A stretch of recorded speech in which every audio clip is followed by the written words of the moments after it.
Hey guys, welcome back to the Time Bomb channel, of course with the dulcet tones of myself, the Bombardier, and today we're looking at another Asian micro brand. This is Escapement Time, but just before we get into the watch, I just wanted to give a couple of shout outs. Firstly to the Watchtower Watch Reviews, and then also to Jason over at Jason the Watch Guy for so kindly lending me the watch that we have today. I'll drop links down below to both of their channels. I've got loads of watches on there and some slightly different content for you. So Escapement Time Fliegers have been on my radar for a while. God, what was that? Sorry, that was a really bad pun. Let me start again. So I've had my eye on Escapement Time Fliegers, or specifically the brand, for a while. Firstly, primarily due to their price to value proposition. I think that's for me very tempting. And then added to that, I think that their portfolio of designs is kind of different to some of the other Chinese brands that we find on AliExpress. Let's just have a quick overview of the watch here while I'm rambling on.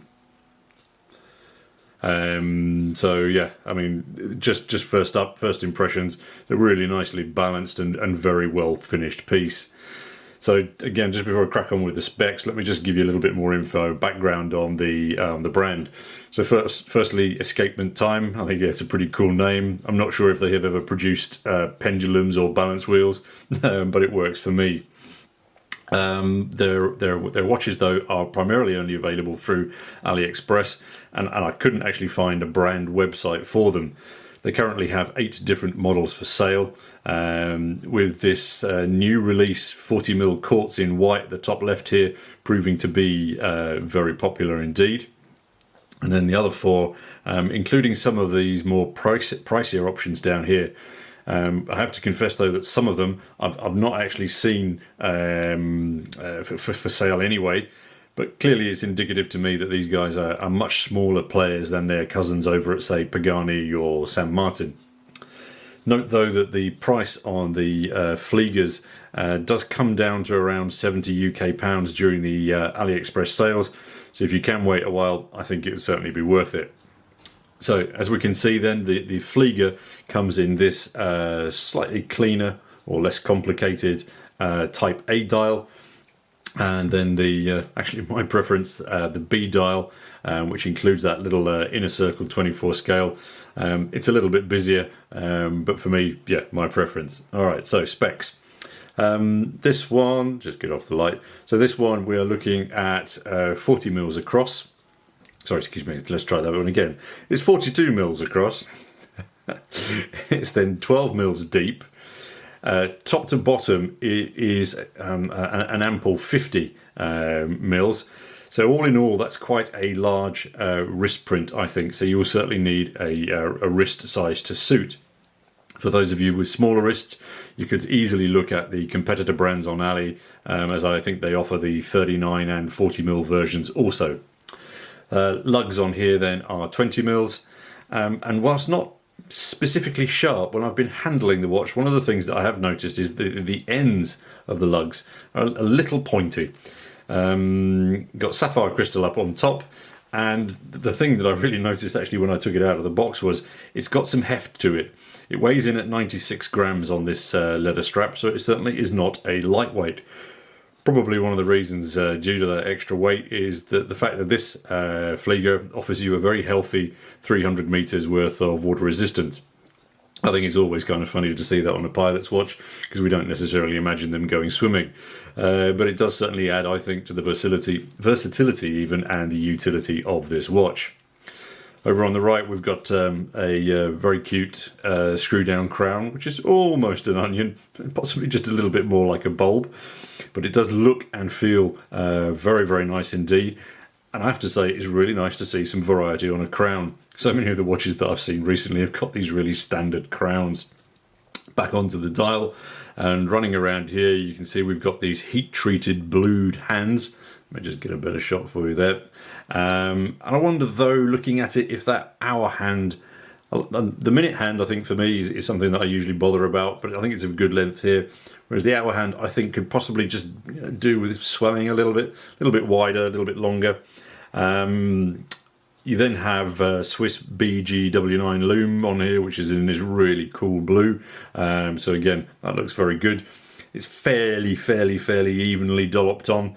But again, if you consider the price that you're paying, it's nowhere sort of like near, say, your Seiko Lumibrite standards.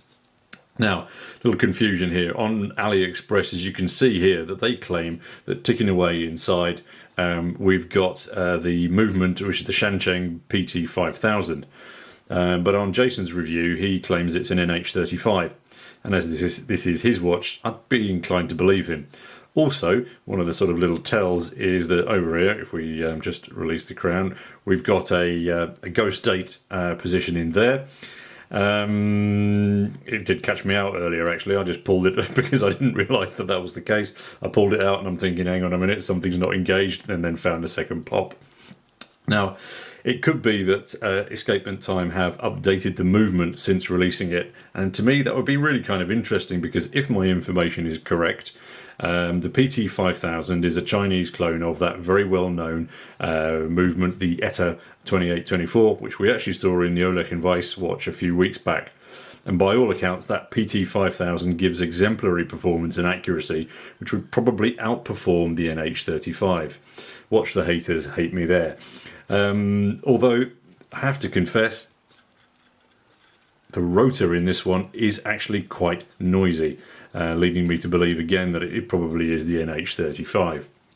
The case back over here, it's actually upside down. But anyway, so we've got this little aeroplane design on the back here. I'm wondering if to me it's a little bit weak. If they'd done a side profile on the plane, I think it would have looked a little bit better. The brown strap on here is the Escapement Time original, and I kind of think that you're getting what you pay for. It's a little bit basic, but I think the fun to me would be to try this on a lot of other strap options. I mean, a classic bund, for example, it's just going to look stunning on it. I'm not personally sure that I'd put it on a NATO due to the weight of the head here that I mentioned earlier. I think it would flop around a little bit too much on wrist for my liking. Looking at it here in the sun, you can really see how cool it looks. The dial, as you can see, is super clean.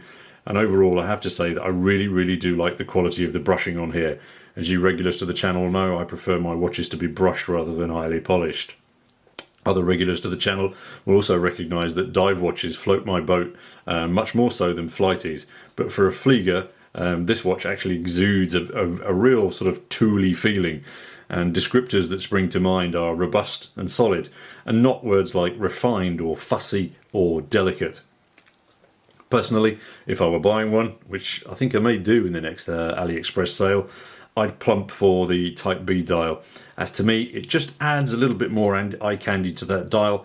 The Type A is not dull or boring, but it's a little empty to my eyes. However, I can easily see how the minimalists among you would prefer this Type A, as it does have that much cleaner appearance. Alright guys, that's a wrap for today. Please do hit the old subscribe thing down below. Very much look forward to your comments on this particular watch, and of course until next time, this is your host, the Bombardier, signing off. Cheers.